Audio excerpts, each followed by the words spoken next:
Well, ladies and gentlemen, welcome back to Bull City Coordinators. We have what is going to be, I think, a very, very good interview today with one of, if not the best, kicker in Duke University football history.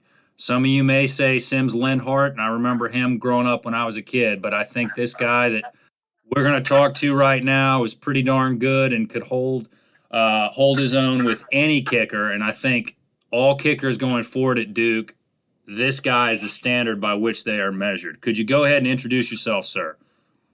Sure, yeah. Thanks for having me on. This is Ross Martin. Played at Duke football for the 2012 through 2015 seasons. And let's just rattle off a few of your very, very lengthy list of accomplishments here. I believe you were four-time All ACC. You hold the record at Duke for points in a season, for field goals in a season, most consecutive points after touchdown, most field goals, most extra points, and total point record. Did I leave anything out? Not that I'm aware of. I think that pretty much covers it. Okay, and I believe you went to four bowl games in 4 years, which for long-suffering Duke football fans like me, nobody ever thought that was possible. Were you on all four of those bowl teams? Yep, yeah, all four. Again for 2012 through 2015. I remember being at the Belk Bowl, and that was a whole can of pain. But let me the way that ended. Y'all had some very exciting bowl games during those 4 years. That Indiana field goal at the end of the Pinstripe Bowl, was it good? Yes or no?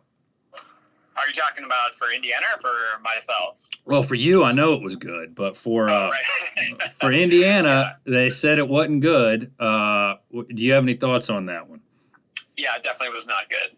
I remember saying that pretty firmly after the game and in one of those interviews afterward. And I remember, being on the field, seeing it.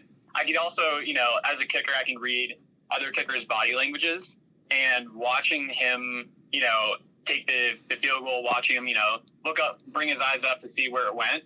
I could tell that he initially didn't think it went in, and then eventually, wanted to fight the ruling on it. But just kicker to kicker, I kind of knew that he knew he mishit it. He looked up and kind of was like, "Oh shoot."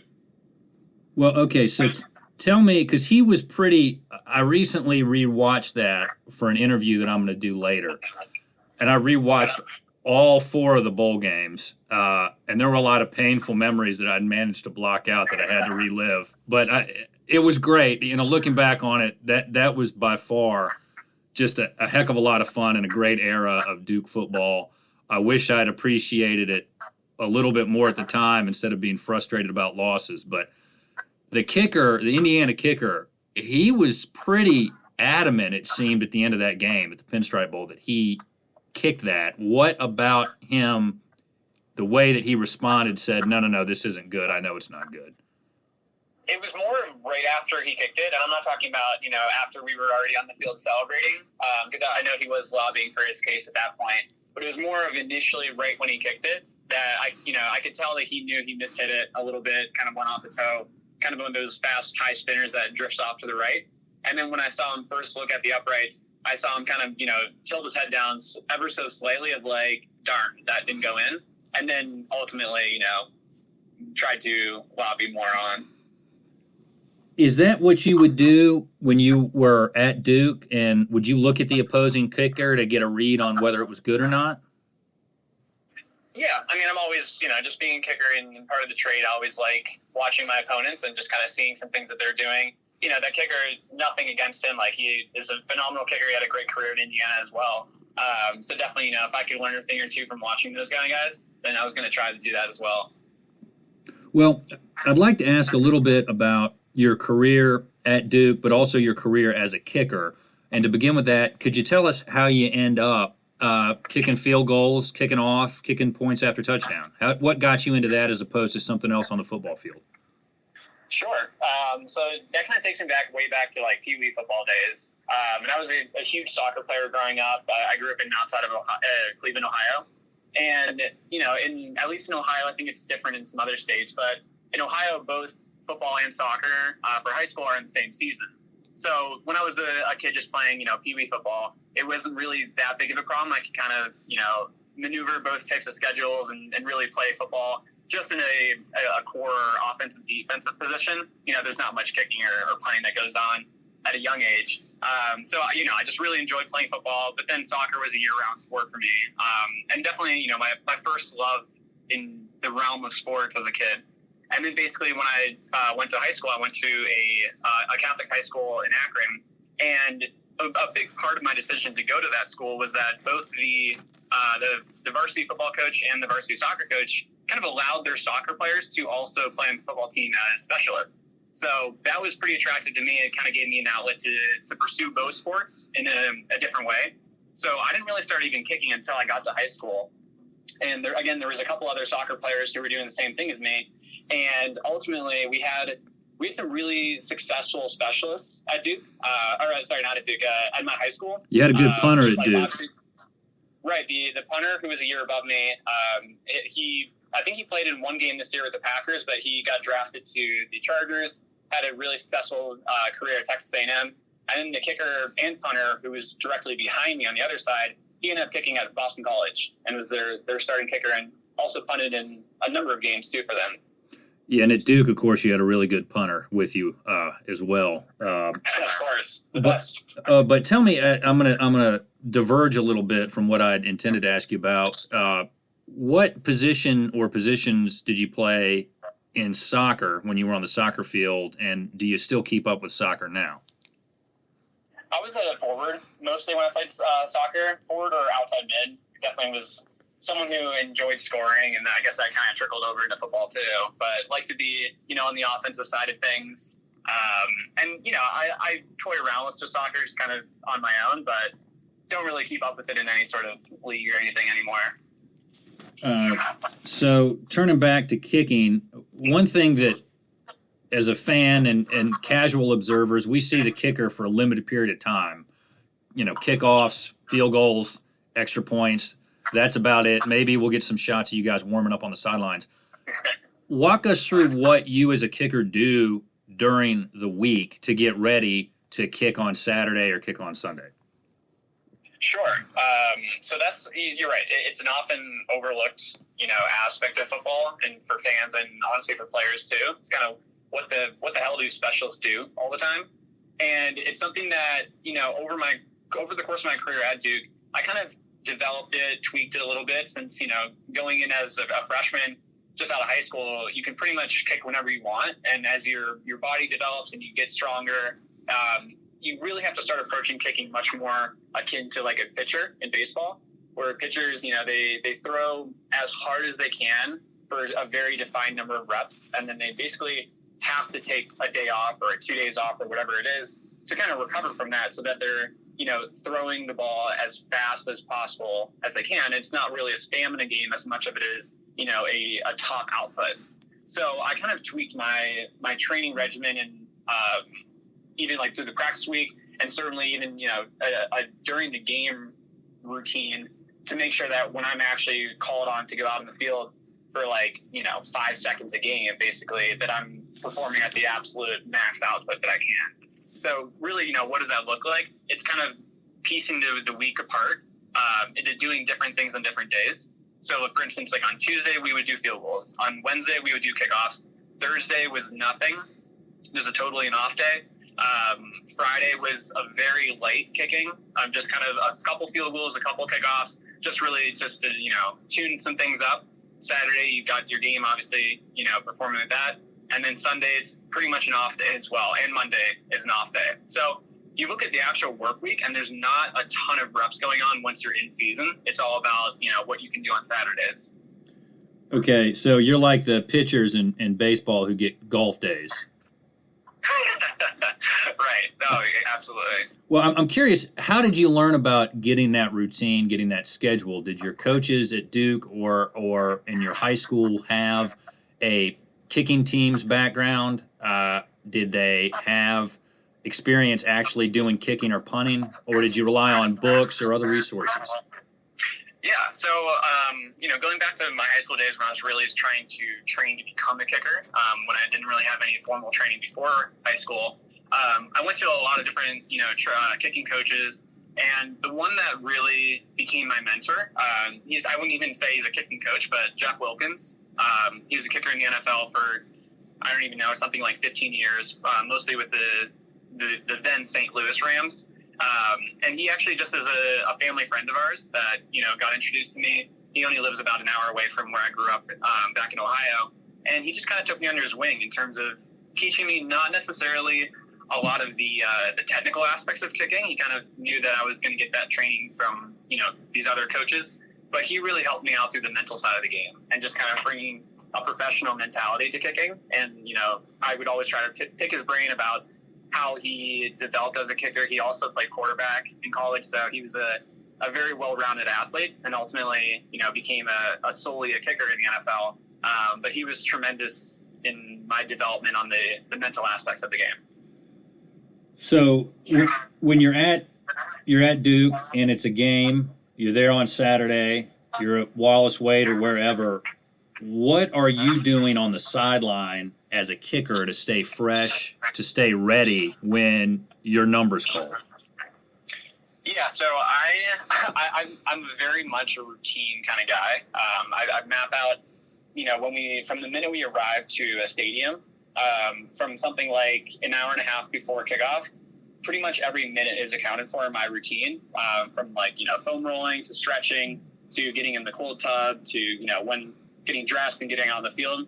All of that's totally mapped out. And so, for the actual, when the game's going on, I try to keep the same sort of focus so that I'm making sure I'm pacing myself throughout the game. If you're over on the sideline kicking ball after ball into the net, by fourth quarter, you're going to be pretty shot. So what I would do for a game is, let's say the offense just got the ball, whether from a punt, turnover, whatever it is. I would always go over to the net and just take one field goal rep just to start off the offensive series. Then I'd pretty much just hang out until our offense would cross the 50-yard line. I'd take one more kick and just kind of, all right, we're getting a little bit closer.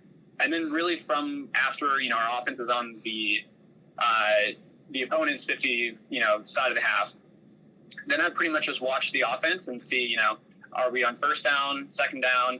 On second down, usually if I knew a field goal was potential of coming up, at the end of on potential fourth down, I'd take another rep on second down. Third down, I'm just watching the game, kind of seeing what's happening, seeing where the ball's at on the field, and ultimately, getting closer to the line of scrimmage of where I would need to go in at. Because I never wanted to get in a situation where I'm out there, rushing, kind of surprised that I need to go out there to take a kick. I never wanted to get in that kind of situation. So I was always, watching us as closely as possible and kind of seeing what I need to do before I need to go in.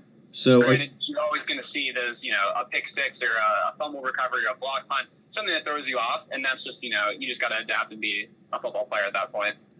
So would you move the warm-up net to where the ball was or where you thought you might be kicking from? No, I think maybe my sophomore or junior year, we actually got a second kicking net, which was a phenomenal upgrade for us specialists. So we had the kicking net on each, end of our sideline, around like the 25-yard line on each side. And really we would kick into the side of the net that was facing which way our offense was going. So we kind of simulated the feel of the wind, facing the right direction, which was always, for a field goal on the far side of the field, from where the offense was. Also just kind of allowed us to back up away from the rest of the team since, the offense and defense are running around the sideline, coaches are going crazy. It's just much easier for specialists to be out of the way and just kind of on our own during the games.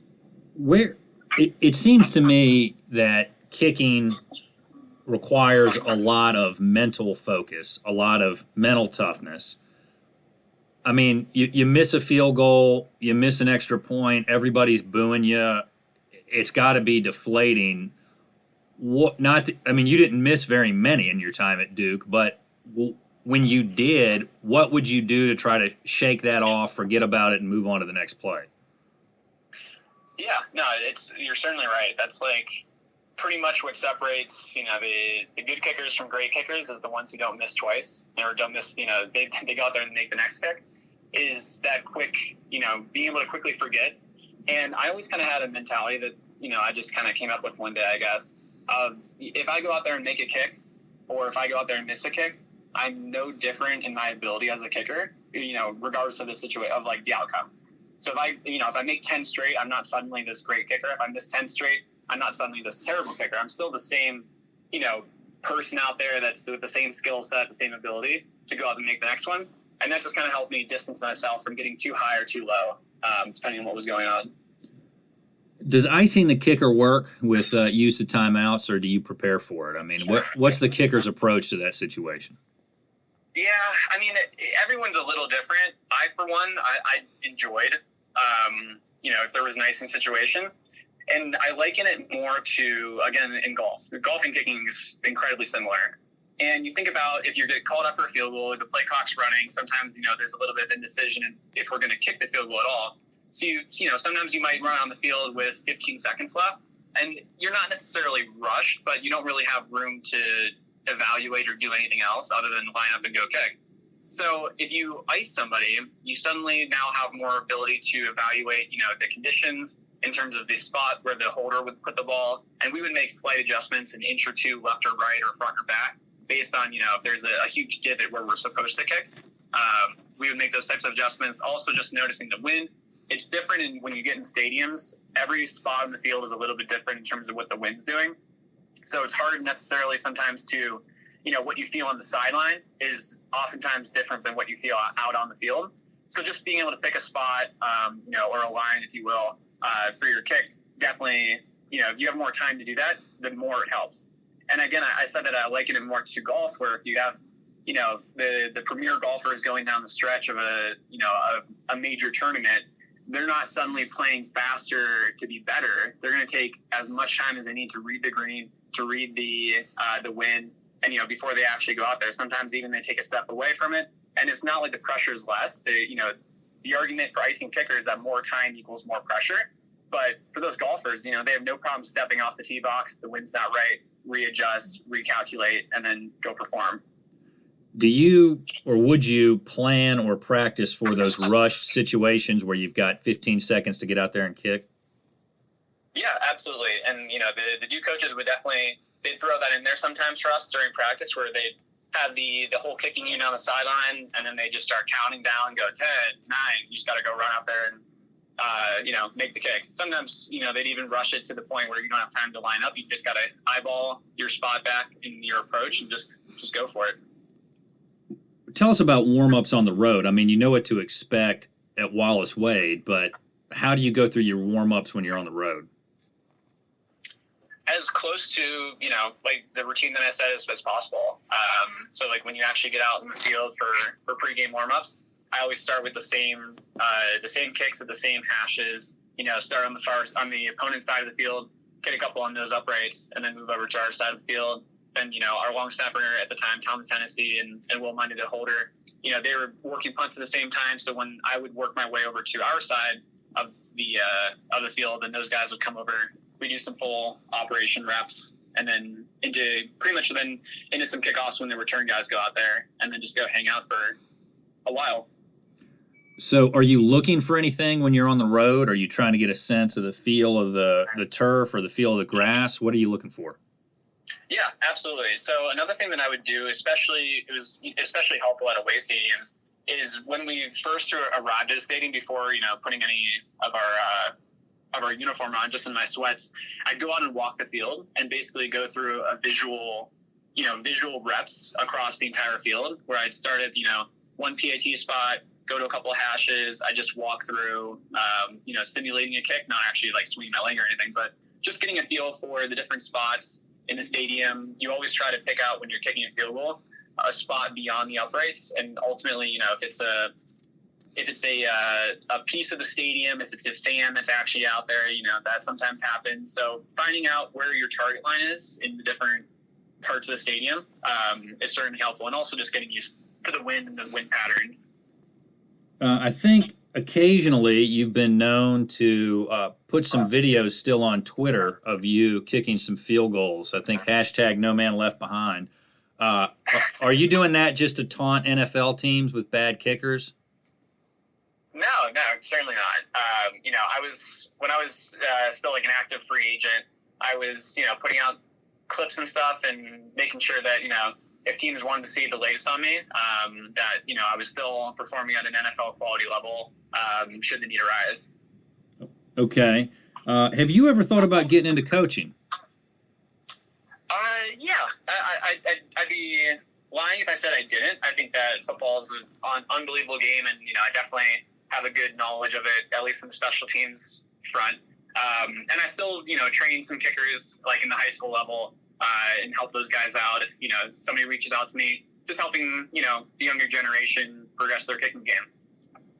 Well, I'm gonna take this a little bit backwards chronologically, but tell us a little bit about what your NFL experience was like, what teams you worked out with and tried out for, and what you got out of that. Sure. So the 2016 NFL draft was like my first, foray into it, and signed the Jets immediately following the draft. Had a couple offers that came through at the end of the draft, and ultimately signed with the Jets. And that first year I was competing against, because in the NFL, for kicking at least, you pretty much, they only carry your incumbent guy and then a challenger. There's not a big, kicking room, if you will, that's a bunch of guys competing. It's really mano-a-mano all the time. So the first year I was competing against Nick Folk, who was the incumbent at the New York Jets for, I think, 7 years before that. And, he was a longtime veteran, really helped progress my game, just kind of transition more into the professional world of kicking, and just got to see, how everything's elevated to a much higher game and just the rigidity of it and as an organization. Ultimately did not make the team in 2016, and then kind of following that fall, they decided to bring me back in December, worked out again for the team, and then they signed me shortly after for the following offseason in 2017. And that year was I was competing against a different guy, Chandler Catanzaro, who he wasn't a Jets incumbent, but they signed him from, Arizona Cardinals. And so, we were competing that year, did what I thought a lot better that year. And, they in the NFL, they track absolutely everything, and finished the preseason camps and the live reps with I think like a 95% success rate. So it was statistically significantly better. But, decisions were made, ultimately didn't make the team that year either. Then, following that, I was pretty much didn't hear a lot for a long time. And then in the summer of 2018, the Browns called and wanted to bring me back to their veteran minicamp, competing against another guy there. They ultimately went with me over with him, and then joined the team for their fall camp. And they ultimately ended up choosing their incumbent as well for that year. And that's pretty much it in the NFL pursuit. A couple workouts here and there, just, for a day, but those are the actual teams I was signed to. Every NFL team that needs a kicker that has passed on you is a collective moron. Let me just say that, for whatever that's worth. As one of my law partners said, that advice is worth exactly what you paid for it. So, I appreciate it. Well, tell us a little bit about what you're doing now. I looked a little bit at your LinkedIn page. I thought you were at IBM at one point, but were you there, and what are you doing now? Sure. Yeah. So I also kind of, going to Duke, and I think I speak on behalf of every Duke football player who chooses to go to Duke. It's definitely a 4-year decision, not a 4-year decision. So, academics was extremely important. Having a professional career was extremely important. And really from day one, before I left Duke, IBM extended an offer to me, and I was able to defer that kind of until I was off of an NFL team. And they, were fantastic with allowing me to kind of go back and forth to NFL opportunities and be able to take some leave of absences. But really, outside of NFL, I've been everywhere around the technology consulting space. And in my career so far, in the beginning of 2020, I should say, I switched over to my current role at a smaller consulting firm called Virtusa. And really, it's all around healthcare and life science technology consulting. What did you do what did you study at Duke? Psychology. What got you into the technology consulting side of things? I mean, I read a book about the origins of IBM. I was fascinated by that company and how forward thinking it was. And it really kind of opened my mind to the need to look 20, 30 years down the road on things, but what got you into your current field? Yeah, honestly, just recommendations from some friends at Duke. Like, there's a ton of Duke graduates go into consulting, and I really didn't know too much about it before my senior year. And then ultimately, one of my friends who was a couple years older than me, and she was playing soccer at Duke as well. She joined IBM into their what they call the Summit program for new hires, and she recommended that I apply. Thought it was a great opportunity, good for someone like me, like just a former athlete, and so applied for that. I had a tremendous experience there, and honestly, ultimately, my wife also went to work for IBM. She also is a consultant there, and she is still at IBM as well. All right. Well, now that we've been talking about Duke a little bit, let's go ahead and ask about your time at Duke. Why don't you tell us what brought you there as opposed to another school? Yeah, I mean, I was looking in a lot of different universities when I was, getting recruited and all of that, and definitely was looking at a D1 program. Ideally, on my wish list was a D1 program that was competing at a super high level, and then also with a phenomenal degree and alumni network to go with that. And from the minute when I was, I'd say probably around sixth grade, my older brother was actually looking at coming to Duke, and I was just the little brother touring campus, just kind of taking in the sights. I always liked the campus, so that was when I was actually going through the recruiting process. Duke was pretty high on my list of schools. If they were to offer me, that's somewhere that I could definitely see myself going to. And then fast forward to my junior summer, went to the Duke kicking camp in the summer with Coach Cutcliffe and Coach Roper and the staff. Competed really well there for the day. They offered me at the end of the camp at the end of the day. And basically a week later, I was like, Dad, can we go back to Duke? Like, I want to go commit. Like, I'm so done. Like, Coach Cut was phenomenal. All the staff I met there was phenomenal. People, it's, you can't say anything bad about the school on the academic side. It's just had the whole package for me. Which Coach Roper were you referring to? Zach Roper. Okay. Now, tell us what your favorite moment in your Duke career was. If it's one that's off the field, tell us about that. If it's one that's on the field, tell us about that. On the field, I'd say definitely winning the Pinstripe Bowl. There was, at the time, that was the first bowl game that Duke had won in a bunch of years. And, just a few. Yeah, it had been a couple. It had been a couple. Right. So that, being my final game, ended up having the game-winning field goal in overtime. Like, there was really no better way to end my career than that. Okay. I hesitate to bring this up, but I told you I was going to do it, so I'm going to go ahead and ask. Sure. Let's go back in time. It's October 31, 2015, Halloween night. You're at Wallace Wade. Thomas Sirk has just led you guys down, and hectically, with I think 6 seconds left on the clock, he scores a touchdown. You got a lead against Miami. You guys are, 6-2 at that point? Okay. What happens next? All right. Do you want the totally honest answer? Absolutely.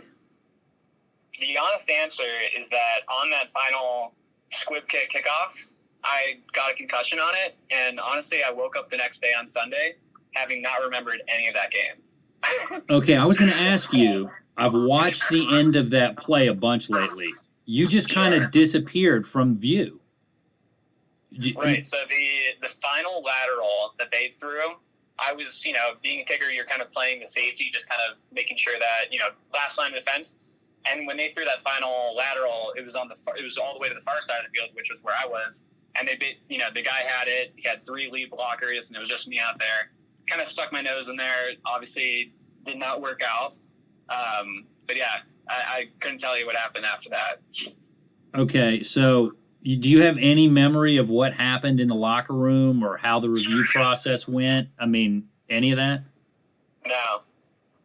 No, it was a pretty wild phenomenon of waking up on Sunday. Like, my parents took me back to their hotel, woke up in, the hotel, and had this vague feeling of, I'm not sure why I'm waking up in this hotel. I'm pretty sure we had a game.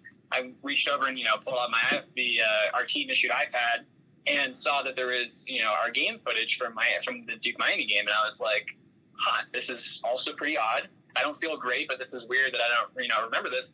And I was watching the game on my iPad the next day, like the cut up clips of our special teams plays, and I was just rooting for me to make the kicks. I was like, I don't remember if I made this or missed it. Like, let's see what happens. Okay, so do you remember? I mean, I take it you were okay and you were cleared to play the next week, right? Yeah, I was. It was not my first concussion. I had been through that before. First one I had Duke, but I had others in my history. So I kind of knew what to expect. I knew what the recovery looked like. And being a kicker, you're not always subject to any sort of contact. So I was ready to go by the next game, and I don't even think I touched anybody on the other team. Okay, so what is the mood like in the locker room during practice and in any meetings that you guys have after that game, after the Miami game? Yeah, I mean, it certainly was somber. We were riding a pretty good streak of, I think, maybe 4 wins or so. We had a great record, like 6-1 at the time. So, that definitely was a bit deflating, but, the group of seniors was the guys that I came in with, and we were all used to working hard. Honestly, at the end of the day, like, all of us, kind of banded together as, like, we're a hard-working group that, no one ever really considers us, even though we had a lot of success up to that point. No one really considers Duke that, strong blue blood contender. So, our group of seniors and the leaders of the team really, I thought, kind of, it did take some time, and you can look at the results of the next games and extrapolate into, that definitely happened because of X, Y, Z. And, truth be told, those are some hard-fought games that came up, and, North Carolina may be excluded from that, but, we definitely bounced back, obviously won the final 2 and the one that really mattered at the end of the year.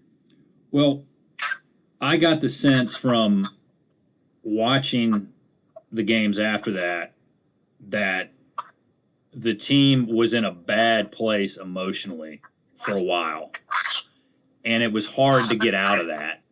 Is that accurate? Did I misread it? I don't know. I think it's hard to say. Everyone processes everything differently. And when I can tell you when you're in a season, you don't have much time to mourn past games because you have another one coming up in 6 days. So, and Coach Cutt is phenomenal about refocusing the team and getting everyone, on the same page and moving forward always. The fact that the ACC came out and said we goofed, our bad, did that help, hurt, make any difference in regard to the mood for you guys? It certainly validates a little bit of your emotions about it. But in the scheme of things, when you knew it wouldn't at the end of the day change anything, it is what it is. And ultimately, Miami ended up going to the Sun Bowl. We ended up going to the Pinstripe Bowl. So, I personally, I'd prefer to go to the Pinstripe Bowl anyway. So you'd already been to the Sun Bowl. The Sun Bowl that y'all went to, that was a crazy game. Fortunately they didn't have the whole thing on YouTube, but I watched a condensed version. That was wild. What was going on at the Sun Bowl back in 2014 as you guys are watching that, as you're there on the sidelines? What's happening? Yeah, no, that was a wild game. Just like 2 really explosive offenses. I remember, Jameson had that left-handed pass late in the stretch. It was just an exciting game. I think all of our bowl games were extremely exciting. Ultimately, Duke fans can only celebrate one of those, but we had some really, really fun bowl games that we were part of. You were part of and I'm going to call it by its real name, the Peach Bowl. What was going to the Peach Bowl playing a team like Texas A&M like? Yeah, that was great. And then, like I said earlier, my old high school punter was on the team as well. So that was a good reunion of sorts, going against someone like that. Who's pretty close to me. But, that was just a phenomenal experience, start to finish. The bowl game has run tremendously well. We had a ton of fun all week around the Atlanta area. And ultimately, the game, I think, was a good indicator of, bringing Duke onto the stage, of like the national football stage. I think that, we would have loved to win the game. Obviously, that goes without, any pretense. But at the same time, I think that our performance there really catapulted Duke football into the limelight, where, we're able to compete against top 10 teams, against, Heisman winning quarterbacks. Coach Cut won the Coach of the Year award that year.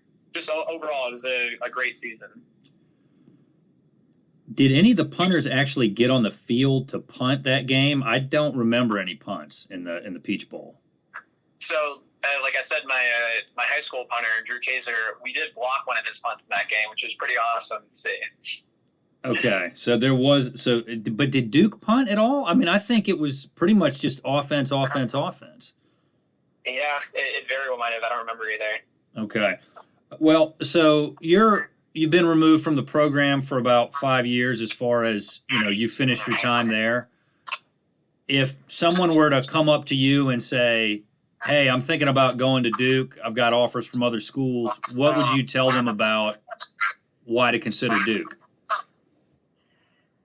I mean, to me, it's an absolute no-brainer. And I think I would tell anyone who's considering that, if you don't go to Duke, you're ultimately a fool, because there's few schools out there that are going to give you the opportunities that Duke does, surrounded by people that are going to push you both academically and athletically, just kind of being a whole well-rounded person. I think there's not really a school out there that's going to, top that kind of experience, where you're playing against, the best teams in the country. Like that 2013 season, we played against Florida State in the AC championship game. They ultimately win the national championship, but like a Heisman winner that game, a Heisman winner the next game, like you're playing at the absolute highest level of football out there. And then couple that with, a top 10 degree with unlimited opportunities if you really want to take advantage of it. And honestly, Duke has phenomenal people, which is understated, I guess, and it's hard to quantify. But the alumni network at Duke is just so accessible. In pretty much any big city across the U.S., you can find a good Duke alumni network that you can tap into. I'm a little bit biased because I did meet my wife at Duke, so speaking to the people at Duke, phenomenal on that side. But we try to give back in that realm as well, where we help out the admissions department now, and I do Duke interviews for just prospective students. When you guys were at Duke, was the football team right up there as far as the big dog on campus with the basketball team? How did that play out? I mean, Duke basketball is king. It always has been and always will be. Coach K is the single best basketball coach that is out there. And they did win a national championship when we were there. I believe my 2014 was it. I think my junior year they won the national championship. So for sure. Yeah, it was the 2014, 2015 year. Yeah, that was wild. Right. I think you guys motivated them. They saw the success you guys were having, and they're like, we need to get another one. I'd like to think so, but they're doing their own thing and they're phenomenal at it.